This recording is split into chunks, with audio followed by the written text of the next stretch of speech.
મેઘરાજા આજે પણ જતા જતા જમાવટ કરી રહ્યા છે। રાજ્યના અનેક તાલુકાઓમાં આજે મન મૂકીને વરસાદ વરસ્યો છે। સૌથી પહેલી તસવીર અમરેલીની બતાવી છે। અમરેલીના લીલિયામાં સતત બીજા દિવસે પણ વરસાદી માહોલ અને એવો માહોલ કે બજાર વચ્ચે જાણે ધસમસતી નદી વહેતી હોય તેવા દ્રશ્યો સામે આવ્યા છે।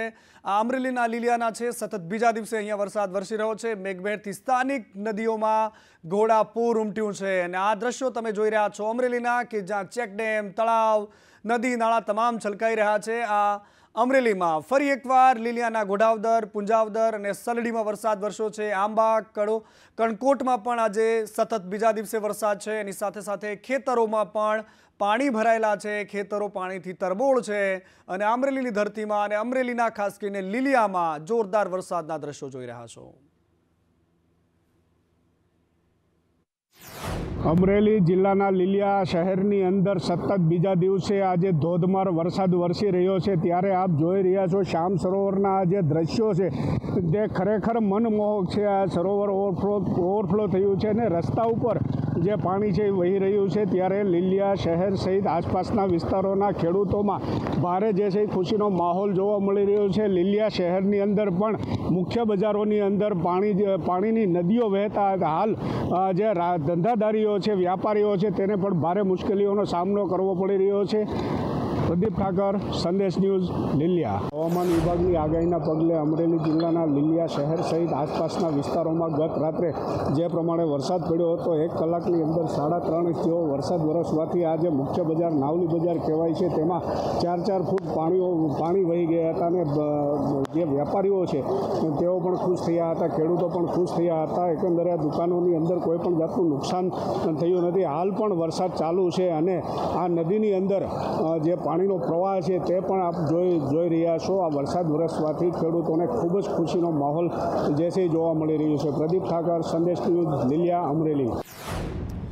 અને અમરેલીમાં ખેડૂતો ખુશ એટલા માટે છે કે અહીંયા વરસાદની જરૂર હતી ખેડૂતોને ચોમાસું પાક માટે, કારણ કે અમરેલીના આ અલગ અલગ દ્રશ્યો અમે તમને બતાવી રહ્યા છે। જાફરાબાદની બજારોમાંથી પાણીનો ધસમસતો આ પ્રવાહ તમે જોઈ રહ્યા છો। ધોધમાર વરસાદ વરસ્યો અને જાફરાબાદના બજારમાંથી પાણી વહેતા દ્રશ્યો। જાફરાબાદ અને રાજુલામાં આજે અવિરત મેઘમહેર છે। છેલ્લા 2 દિવસથી લગાતાર વરસાદ વરસી રહ્યો છે અને વરસાદના કારણે જાફરાબાદ પંથકમાં ખેડૂતો ખુશ છે। જાફરાબાદ શહેરની બજારમાં નદીની માફક પાણી વહેતા થયા હતા। રાજુલામાં પણ આવી જ રીતે અવિરત મેઘવર્ષા થઈ રહી છે। ખેડૂતો ખુશ છે, અન્નદાતા ખુશ છે, કારણ કે ખેતરમાં પાક મુરઝાતો હતો અને આવા સમયે વરસાદની એન્ટ્રીથી ખેડૂતોમાં અત્યારે એક આનંદની લાગણી જોવા મળી રહી છે। અને વાત ભાવનગરની કરવી છે। ભાવનગર શહેરમાં પણ સાર્વત્રિક વરસાદ છે। રોડ રસ્તાઓ પર વરસાદી પાણી ભરાયેલા છે।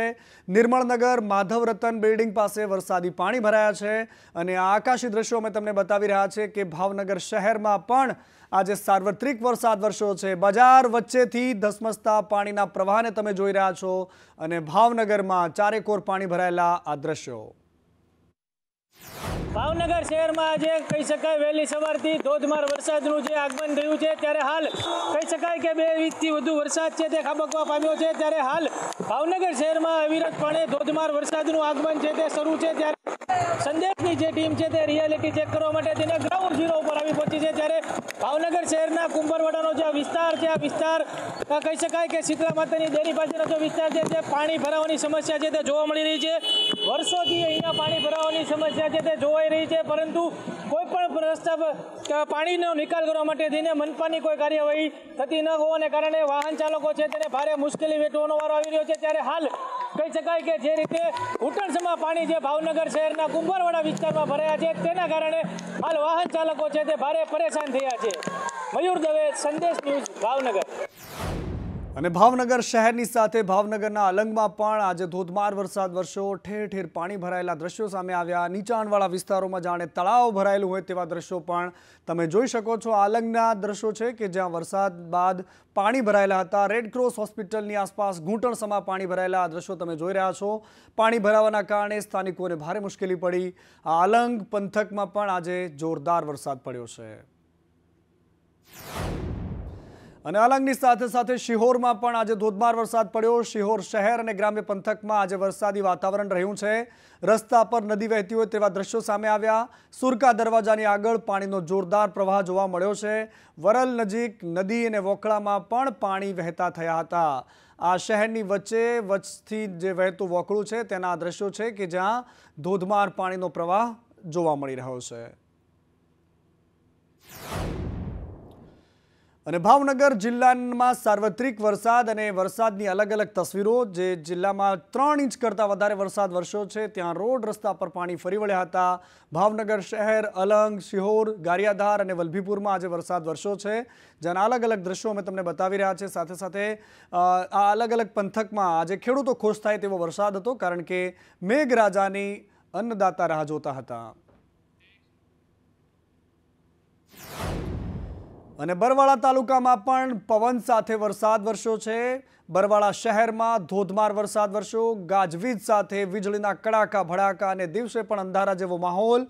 અને અંધારા વચ્ચે મેઘરાજા અહીંયા મન મૂકીને વરસ્યા છે। ખમીદાણા દરવાજા વિસ્તારમાં પાણી વહેતા થયા હતા। રોજીદ, રાણપરી, નાવડા અને રામપરા ગામમાં વરસાદ વરસ્યો છે। સાથે સાથે ખમીદાણા, કુંડલ, બેલા અને ટીમલા તેમજ ખાંભડા જેવા ગામડાઓ છે કે જ્યાં આજે વરસાદ વરસ્યો છે। સાથે સાથે સાળંગપુર સહિતના સમગ્ર પંથકમાં આજે વરસાદી વાતાવરણ રહ્યું છે। ચોમાસુ પાકમાં જોરદાર ફાયદો થશે, કારણ કે અહીંયા આ વરસાદની જરૂર હતી। કપાસ, તલ, જુવાર એવા અનેક પાકો જે ચોમાસુ પાક જેને કહીએ છીએ એમાં આ વરસાદ નવજીવનની જેમ વરસ્યો છે। એક નવું પ્રાણ ફૂંકનારો વરસાદ છે અને એટલા જ માટે આ દિવસે પણ અંધારાની તસવીરો તમે બોટાદ શહેરની જોઈ રહ્યા છો। અને લીંબડીના નળકાંઠાના વિસ્તારોમાં પણ આજે વરસાદ વરસ્યો। પરનાળા, મૂળબાવળા, ફૂલવાડીમાં વરસાદ રહ્યો। નાની કઠેચી, મોટી કઠેચીમાં પણ આજે વરસાદ વરસ્યો છે। રાણગઢ અને ધલવાણામાં પણ આજે વરસાદી વાતાવરણ રહ્યું હતું। સુરેન્દ્રનગર જિલ્લામાં અલગ અલગ વિસ્તારોની અમે વાત કરી રહ્યા છીએ। હવે લખપતના એ દ્રશ્યો અમે તમને બતાવી રહ્યા છીએ કે જ્યાં ગ્રામ્ય પંથકમાં સતત બીજા દિવસે પણ વરસાદી વાતાવરણ હતું। કડુ, ડેરવાડા, માલિકા, છારદ અને તલસાણા જેવા ગામડાઓ છે કે જ્યાં આજે વરસાદ વરસ્યો છે। દેવરિયા, ભણવાડા અને તવલણીમાં પણ વરસાદ વરસ્યો। સાથે સાથે એરંડા, કપાસ, જુવાર અને બાજરીને ભારે વરસાદના કારણે અહીંયા નવું જીવતદાન મળે તેવી શક્યતાઓ છે। અને હવે વાત ઉત્તર ગુજરાતની। ઉત્તર ગુજરાતમાં પણ મેઘરાજા મહેરબાન થયેલા છે। આજે બનાસકાંઠાના ડીસા, પાલનપુર, અંબાજી અને બનાસકાંઠાના ગ્રામ્ય પંથકોમાં પણ આજે વરસાદ વરસ્યો છે। દાંતીવાડા, પાંથાવાડા એની સાથે સાથે ચંડીસર જેવા તમામ ગામડાઓમાં વરસાદ વરસ્યો। મહેસાણા, ભિલોડા, પોશીના, ગાંધીનગરના દહેગામ અને ગાંધીનગર શહેરમાં પણ આજે વરસાદી વાતાવરણ હતું। ઝરમર વરસાદ રહ્યો। ક્યાંક અડધો ઇંચ, ક્યાંક પોણો ઇંચ, ક્યાંક 1 ઇંચ જેટલો વરસાદ આજે બનાસકાંઠા, સાબરકાંઠા, મહેસાણા, પાટણ અને ગાંધીનગરમાં પડ્યો છે। અને હવે અલગ અલગ દ્રશ્યો અમે તમને બતાવી રહ્યા છીએ। બનાસકાંઠાના ડીસાના દ્રશ્યો છે કે જ્યાં આજે ધોધમાર વરસાદ વરસ્યો। થોડી ક્ષણ માટે વરસાદ વરસ્યો હતો, ત્યારબાદ વરસાદ શાંત થયો, પરંતુ આ વરસાદી માહોલ આખા દિવસ દરમિયાન રહ્યો છે। અસહ્ય ઉકળાટ અને ત્યારબાદ ડીસા શહેરમાં જે વરસાદ આવ્યો છે તેની તસવીરો તમે જોઈ રહ્યા છો। બનાસકાંઠામાં પણ ભારે પવન સાથે વરસાદ વરસ્યો છે। ક્યાંક વરસાદ શાંત ચિત્તે વરસે છે તો ક્યાંક ભારે પવન, વીજળીના કડાકા ભડાકા સાથે વરસતો જોવા મળે છે। વડગામના જલોત્રા ગામમાં ધોધમાર વરસાદ પડ્યો। ખેડૂતોના પાકનો સોથ વાળી નાખતો આ વરસાદ હતો। પાકની સાથે સાથે કાચા પાકા છાપરા ઉડી જાય તેવો આ વરસાદ। જોરદાર પવન ફૂંકાયો અને પવનના કારણે ખેડૂતોના ખેતરમાં થયેલું નુકસાન તમે જોઈ રહ્યા છો। અને વાત પાટણની કરવી છે। પાટણ જિલ્લામાં પણ આજે વરસાદી માહોલ છે। ચાણસ્મા તાલુકામાં પણ આજે વરસાદ પડ્યો છે। પવન સાથે વરસાદ હતો। રૂપપુર, ભાટસણ સહિતના પંથકમાં આજે વરસાદ પડ્યો છે। અને હવે વાત પંચમહાલની। પંચમહાલના જીવાદોરી સમાન પાનમ ડેમના ઉપરવાસમાં સારો વરસાદ થતા ડેમના 9460 ક્યુસેક પાણીની આવક થઈ હતી। ડેમમાં પાણીની ભરપૂર આવકના પગલે ડેમના 2 ગેટ 3 ફૂટ સુધી ખોલીને 8562 ક્યુસેક જેટલું પાણી પાનમ નદીમાં છોડવામાં આવ્યું છે, જેને પગલે નદી કાંઠાના ગામોને એલર્ટ કરવામાં આવ્યા છે અને આ પાનમ નદીમાં પાણી છોડાયું છે। ગામ લોકોને એલર્ટ રહેવા માટે સૂચના અપાઈ છે। ફરી એકવાર બનાસકાંઠાના એ દ્રશ્યો મેં તમને બતાવી રહ્યા છે। બનાસકાંઠાના પાલનપુર શહેરમાં ભારે ઉકળાટ બાદ આજે વરસાદ વરસ્યો હતો। ઝરમર વરસાદ હતો। પાલનપુર શહેરના દ્રશ્યો છે। અને વડોદરા તો વરસાદનું નામ સાંભળતા ડરી જાય તેવી સ્થિતિ છે। ગઈકાલે સમી સાંજે વરસાદી વાતાવરણ સર્જાયું ને ત્યારબાદ 110ની સ્પીડથી પવન ફૂંકાયો અને વડોદરામાં કાગળના ઘોડાની જેમ વાહનો દોડતા નજરે પડ્યા। એ પવનની ગતિ હતી કે જેના કારણે તમે ખુરશી, ટેબલ, બહાર લગાવેલા લારી ગલ્લા અને એની સાથે સાથે વાહનો પણ જાણે કાગળનો ઘોડો હોય તેમ પવનની સાથે ઝપેટાભેર નીચે ભોંય ભેગા થતા જોઈ શકો છો। અનેક વૃક્ષો ધરાશયી થયા છે। ખાણીપીણીની લારીઓ રોડ પર દોડતી નજરે પડી છે। હવામાં ફંગોળાયેલા લાઈવ દ્રશ્યો સામે આવ્યા છે। વડોદરામાં લગભગ 30થી વધારે વાહનોને નુકસાન થયું છે અને 4 લોકોના મોત થયા છે। વડોદરામાં 300થી વધારે વૃક્ષો પણ ધરાશયી થયા છે।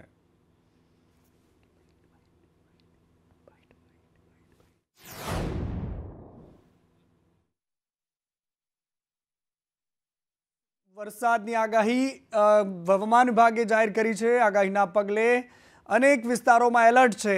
રેડ એલર્ટ આપવામાં આવ્યું છે। આજે પણ વલસાડ અને દમણમાં અત્યંત ભારે વરસાદનું રેડ એલર્ટ છે। દાદરા નગર હવેલીમાં અત્યંત ભારે વરસાદનું રેડ એલર્ટ છે।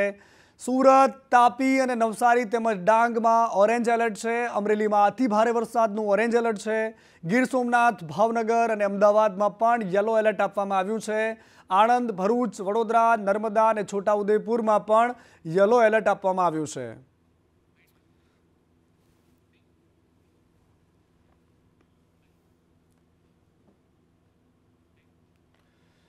એક બાજુ વરસાદી વાતાવરણ રાજ્યમાં જામ્યું છે અને બીજી બાજુ વ્યારાની એવી તસવીરો સામે આવી છે કે જેમાં ખેડૂતો કઈ હદે કંટાળ્યા હશે કેમ કે ભીંડા ફેંકી રહ્યા છે।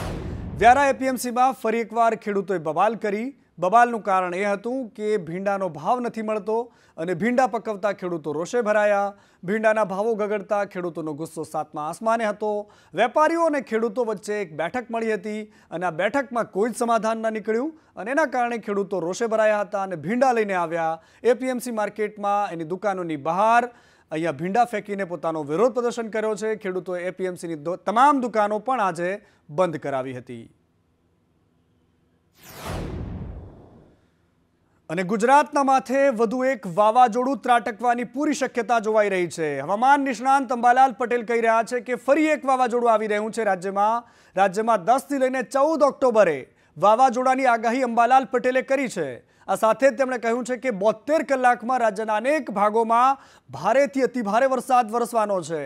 27 સપ્ટેમ્બરથી હસ્ત નક્ષત્ર હોવાથી વરસાદની શક્યતાઓ છે। 3 થી 5 ઓક્ટોબર સુધી વરસાદ નવરાત્રિમાં રંગમાં ભંગ પણ પાડવાનો છે, પરંતુ એની સાથે સાથે વધુ એક વાવાઝોડાની શક્યતા પણ અંબાલાલ પટેલ વ્યક્ત કરી રહ્યા છે। ભારે વાવાઝોડું બનવાની શક્યતા રહેશે। આ ઉપરાંત તારીખ 7 થી 14 અરબી સમુદ્રમાં પણ એક હલચલ જોવા મળશે અને તારીખ લગભગ 14 થી 25 કે 28 અરબી સમુદ્રમાં પણ એક સાયક્લોન બનવાની શક્યતા રહેશે। બંગાળ ઉપસાગરનું જે સાયક્લોન છે ઓક્ટોબરમાં એ ભારે ચક્રવાત પણ બની શકે। જ્યારે અરબ સાગરનું સાયક્લોન બનવાની શક્યતા છે તે લગભગ ઓમાન તરફ જવાની શક્યતા ગણી શકાય। એટલે નવરાત્રિમાં પણ વરસાદની શક્યતા નકારી શકાતી નથી। વાવાઝોડું આવી રહ્યું છે। હવામાન વિભાગની સાથે સાથે અંબાલાલ પટેલ આગાહી કરી રહ્યા છે, પરંતુ બીજી બાજુ એક દુષ્કર્મના મામલે રાજકીય વાવાઝોડું પણ ચાલી રહ્યું છે। દાહોદની એ દીકરી સાથે જે ઘટના ઘટી અને ત્યારબાદ હવે રાજનીતિ થઈ રહી છે। આજ તો પરંપરા છે, રાજનીતિ થાય, તપાસની વાતો થાય અને ત્યારબાદ લોકોની સાથે સાથે તંત્ર, પોલીસ તમામ લોકો ભૂલી જતા હોય છે। યાદાશ્ત બહુ જ ઓછી છે આપણા સૌ કોઈની। પરંતુ બીજી બાજુ કોંગ્રેસ રેલીનું આયોજન કર્યું હતું। રાજ્યની કથળેલી કાયદો અને વ્યવસ્થાની સ્થિતિના મામલે કોંગ્રેસે વિરોધ કર્યો। બીજી બાજુ ભારતીય જનતા પાર્ટી અને એની સાથે સાથે રાજ્યના મંત્રીઓ પણ વળતો જવાબ આપી રહ્યા છે। જગદીશ વિશ્વકર્મા કહી રહ્યા છે કે બીજેપીની સરકાર પ્રોએક્ટિવ રીતે કામ કરી રહી છે। આવી માનસિકતાવાળા માણસોને પકડી લેવાયા છે। આવા લોકો સામે કડક પગલાં લેવાશે। ગુજરાતના અંદર આવી ઘટના બનતી હોય ત્યારે ભારતીય જનતા પાર્ટીના કોઈ ને કોઈ નેતા, પ્રવક્તા, કોર્પોરેટર, ધારાસભ્ય એ જ લોકો સામેલ હોય છે। આજે આ જે પ્રમાણેની જે દાહોદની ઘટનાના અંદર પણ ભારતીય જનતા પાર્ટી સાથે સંકળાયેલા લોકો સામેલ છે। એટલે આવી ઘટના ના બનવી જોઈએ અને આવા દરિંદાઓને તાત્કાલિક ફાંસીની સજા આપવી જોઈએ। કાયદા બનાવીએ છીએ ગુજરાત વિધાનસભાના અંદર, પણ ગુજરાત વિધાનસભાના અંદર ફક્ત ને ફક્ત કાયદા કાગળ પર જ રહી જાય છે, તેનું અમલીકરણ નથી થતું। ભારતીય જનતા પાર્ટીની ગુજરાત સરકાર પ્રોએક્ટિવ રીતે કામ કરી રહી છે। માન્ય ભૂપેન્દ્રભાઈ પટેલની વડપણ હેઠળ જે પણ જગ્યાએ કોઈ પણ બનાવ, ગંભીર બનાવ બને છે, ખૂબ જ દુઃખદ ઘટના છે અને કોઈ પણ કાળે આવી માનસિકતાવાળા વ્યક્તિને ચલાવી ના લેવાય અને એ આરોપીને પકડી લેવામાં આવ્યો છે. એને પર જરાક કડક કાર્યવાહી પણ થશે અને અગાઉ પણ એવા દાખલાઓ બન્યા છે કે જ્યારે આવી કૃત્ય ઘટનાઓ કરી છે ત્યારે ફાસ્ટ ટ્રેકની અંદર સરકારે આવા લોકોને કડક સજા પણ આપી છે અને સરકાર કોઈ પણ વ્યક્તિને આવું કૃત્ય, આવી માનસિકતાવાળા વ્યક્તિને કોઈ પણ સમાજનો હોય એને છોડવા માંગતી નથી. અપેક્ષા રાખીએ કે આકરી સજા થાય, કારણ કે આપણને ખબર છે કલકત્તામાં એ દીકરી સાથેની ઘટના બાદ નેતાઓ પ્રેસ કોન્ફરન્સ કરીને ટ્વીટ કરીને જવાબ આપતા હતા મમતા બેનર્જીને. તે લોકો અત્યારે ચૂપ છે, પરંતુ જ્યારે જવાબ માંગવામાં આવ્યો છે તો કંઈક આવો મળ્યો છે, આપણે સૌ કોઈ જાણીએ છીએ. હવે વાત કરવી છે ગેનીબેનના એક નિવેદનને લઈને કે ગેનીબેને જે રીતે ઓબીસી અનામતમાં વર્ગીકૃત કરવાની વાત કરીને ત્યારબાદ ભારતીય જનતા પાર્ટી હવે એમના પર હમલાવર થઈ ગઈ છે અને રાજ્યના મંત્રી જગદીશ વિશ્વકર્મા કહી રહ્યા છે ગેનીબેનને કે પંડિત દીનદયાલજીની વિચારધારાને તેઓ વાંચે, કારણ કે એને વાંચવાની તમારે જરૂર છે, એવી એમણે શિખામણ આપી છે. તમામ વર્ગનો સર્વાંગી વિકાસ થવો જોઈએ તેવું પણ વિશ્વકર્મા કહી રહ્યા છે. ગેનીબેનની વાત સામે એમણે વિરોધ નોંધાવ્યો છે. ગુજરાત સરકાર એ વસ્તીના ધોરણે ઓબીસી સમાજને એનું બજેટ આપે, જેમ એસસી સમાજને અલગથી બજેટ ફાળવવામાં આવે છે, એસટી સમાજને અલગથી બજેટ ફાળવવામાં આવે, એ રીતે રાજ્ય સરકારને કેન્દ્ર સરકાર એ આવડો મોટો ઓબીસી સમાજ હોવા છતાં એને જે હકનું બજેટમાં મળવું જોઈએ નથી મળતું. એટલે આવનાર સમયની અંદર ગુજરાત સરકાર અને કેન્દ્ર સરકાર એ ઓબીસી સમાજને પૂરતું બજેટ આપે, પછી એના નિગમો હોય કે પાયાની સુવિધાઓ હોય, આ તમામ બાબતની અંદર આવનાર સમયની અંદર આ વાત અમે સરકારો સુધી પહોંચાડવાના છીએ. દેશના યશસ્વી વડાપ્રધાન જ્યારે ગુજરાતના મુખ્યમંત્રી ત્યારે છેવાડાના માનવીની ચિંતા કરવી, આ અનુરૂપ આખા રાજ્યની અંદર તમામ સમાજનો, તમામ વર્ગનો એ સર્વાંગી વિકાસ થયો છે. કદાચ ગેનીબેન પાસે માહિતી ખોટી હોઈ શકે છે. ગેનીબેને આના માટે પોતે સંસદ સભ્ય છે, પોતે ધારાસભ્ય રહ્યા છે, તો અત્યાર સુધી એમના વાત યાદ ના આવી? અત્યાર સુધી એ પોતે એમની જ્યારે કેન્દ્રમાં સરકાર હતી તો એમણે આ રજૂઆત ત્યારે કેમ ના કરી? એમના બીજા રાજ્યોની અંદર છે તો ત્યાં કેમ રજૂઆત નથી કરતા?